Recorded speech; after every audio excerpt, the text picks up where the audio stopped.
Perkenalkan, kami dari kelompok 8 yang beranggotakan saya Ervita Nur Aziza. Saya Nadia Lutfia Zahro. Saya Alia Nur Talita. Kami akan menjelaskan materi hambatan fisik atau tunadaksa.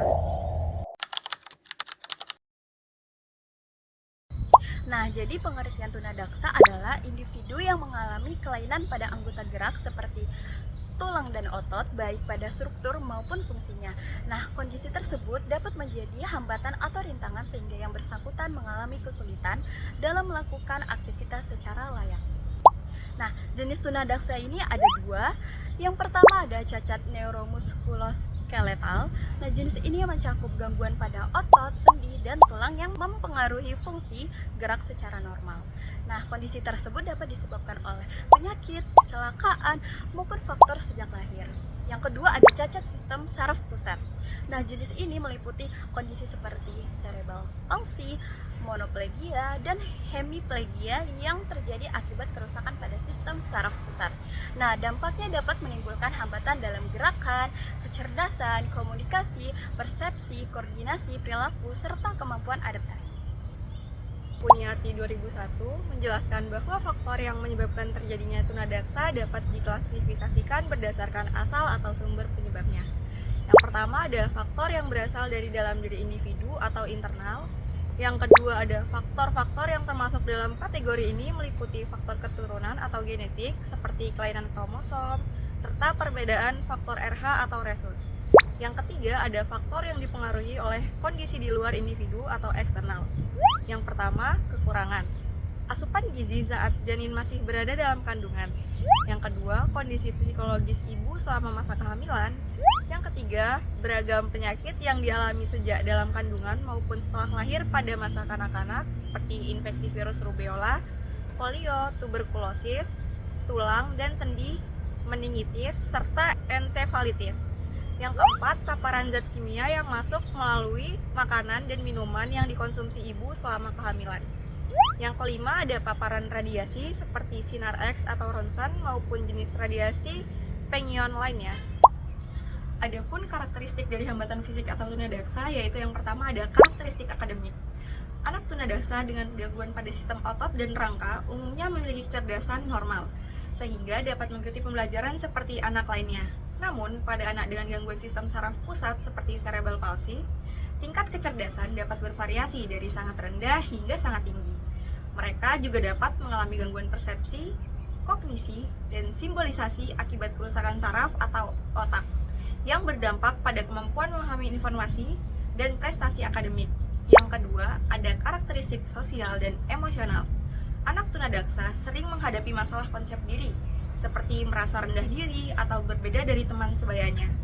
Penolakan lingkungan dan keterbatasan fisik dapat memicu emosi seperti mudah marah, sensitif, menarik diri, dan kurang percaya diri, sehingga mempengaruhi perkembangan sosialnya. Yang ketiga, ada karakteristik fisik dan kesehatan. Selain hambatan gerak, anak tunadaksa dapat mengalami gangguan penglihatan, pendengaran, dan bicara.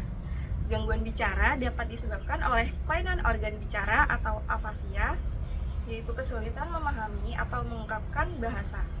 Pada anak cerebral palsy, kerusakan saraf motorik menyebabkan kekakuan otot, gangguan keseimbangan, dan gerakan yang sulit dikendalikan. Anak dengan hambatan fisik atau tunadaksa menghadapi tantangan dalam aktivitas belajar dan kehidupan sehari-hari karena adanya gangguan pada organ gerak seperti tangan, kaki, atau bagian tubuh lainnya yang membatasi pergerakan. Hambatan tersebut dapat mempengaruhi keterlibatan mereka dalam kegiatan di sekolah maupun aktivitas rutin sehari-hari. Namun, kemampuan intelektual mereka tidak selalu terganggu. Oleh karena itu, anak tunadaksa tetap dapat berprestasi secara akademik apabila lingkungan dan fasilitas belajar disesuaikan dengan kebutuhan mereka seperti penggunaan kursi roda, meja khusus, atau alat bantu lainnya. Adaptasi lingkungan sekolah atau aksesibilitas dan strategi pembelajaran bagi tunadaksa.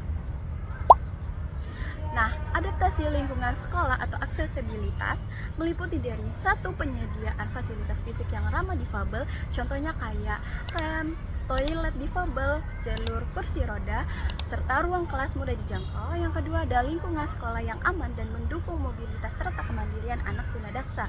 Yang ketiga ada penyesuaian ruang dan sarana agar siswa dapat berpartisipasi aktif dalam kegiatan sekolah. Yang keempat ada dukungan layanan rehabilitasi atau terapi fisik untuk menunjang aktivitas belajar.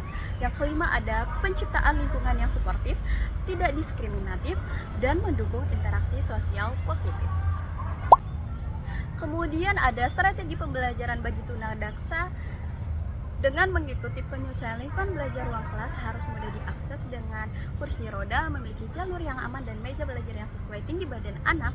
Yang kedua ada alat bantu dan media adaptif seperti penggunaan teknologi seperti komputer, keyboard yang besar, alat bantu menulis, atau perangkat suara, serta ada pendekatan individual. Nah, guru memberikan perhatian dan bimbingan sesuai kondisi fisik anak, termasuk waktu tambahan dalam ujian atau kegiatan praktik. Dan ada pembelajaran kolaboratif melibatkan teman sebaya agar anak tunadaksa merasa diterima, tidak diasingkan, dan bisa belajar bersama kelompok. Dan yang terakhir ada dukungan emosional guru. Jadi guru ini harus menumbuhkan rasa aman dan dihargai, bukan belas kasihan, serta penguatan dilakukan dengan positif, lebih afektif tanpa adanya kritik.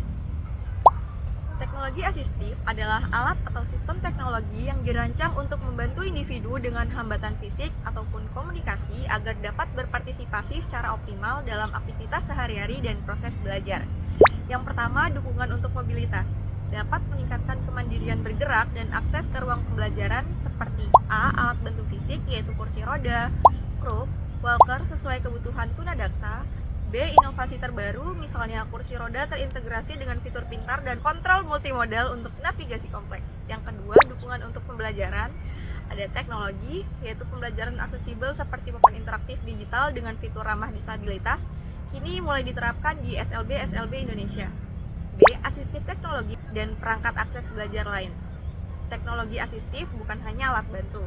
Ia merupakan instrumen intervensi strategis yang mengurangi hambatan lingkungan dan komunikasi, meningkatkan partisipasi dan kemandirian dalam belajar, mendukung prinsip pendidikan inklusif yang adil dan setara. Dengan demikian, teknologi asistif menjadi bagian penting dari lingkungan belajar yang adaptif dan responsif, memungkinkan peserta didik tunadaksa untuk tumbuh secara akademik dan sosial. Sebagai guru di sekolah inklusif, sikap merupakan hal yang penting untuk menunjang kinerja guru. Sikap menerima guru terhadap pelaksanaan pendidikan inklusif dapat membantu anak yang berkebutuhan khusus untuk memperoleh haknya dalam pendidikan sesuai kebutuhannya. A. Guru harus memiliki komitmen pada peserta didik pada proses pembelajarannya. B. Guru harus memahami teknik evaluasi mulai dari pengamatan dalam perilaku siswa untuk menentukan teknik evaluasi yang sesuai dengan kemampuan siswa. C.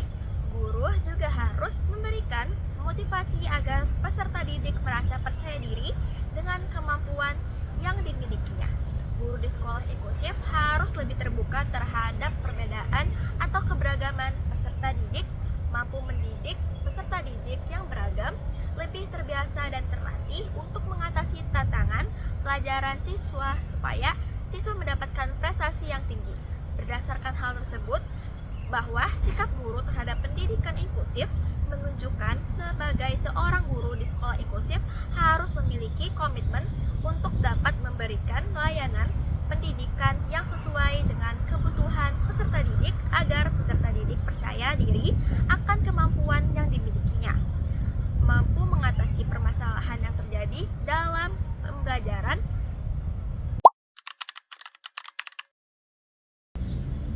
Peran sekolah dalam mendukung aksesibilitas bagi peserta didik dengan hambatan fisik atau tunadaksa yaitu A. Menyediakan sarana dan prasarana fisik yang aksesibel seperti rem dengan kemiringan standar, pegangan tangan, toilet aksesibel, jalur landai tanpa hambatan, meja dan kursi yang dapat disesuaikan tinggi rendah, serta area parkir khusus.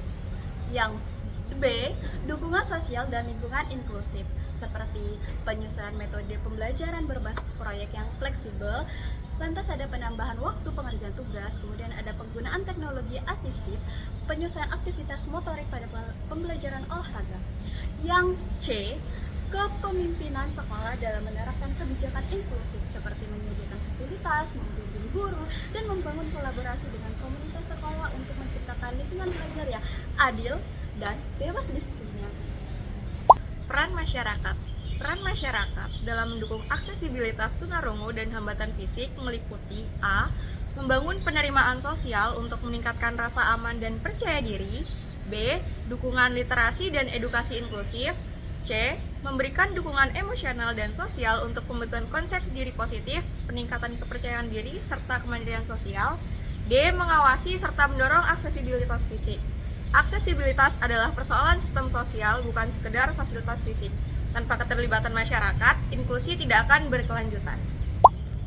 Peran pemerintah. Peran pemerintah dalam mendukung peserta didik hambatan fisik atau tunadaksa yaitu A. Kebijakan berpihak dan sistem layanan disabilitas membantu mengurangi hambatan dalam pendidikan formal. B. Pemerintah tidak hanya menetapkan aturan tetapi juga menggerakkan lembaga pendidikan agar inklusif diterapkan dalam praktek. C. Dukungan anggaran dan sinergi instansi memastikan paket dukungan untuk tunadaksa dilaksanakan secara menyeluruh. D. Pemerintah membuka ruang kerjasama dengan elemen lain untuk memperluas dampak dukungan. Kementerian Pendidikan Dasar dan Menengah 2024 Mendikbudmen dorongan optimalisasi ULD dalam menciptakan pendidikan inklusif dan berkelanjutan. Sekian penjelasan dari kelompok kami. Kurang lebihnya mohon maaf. Wassalamualaikum warahmatullahi wabarakatuh.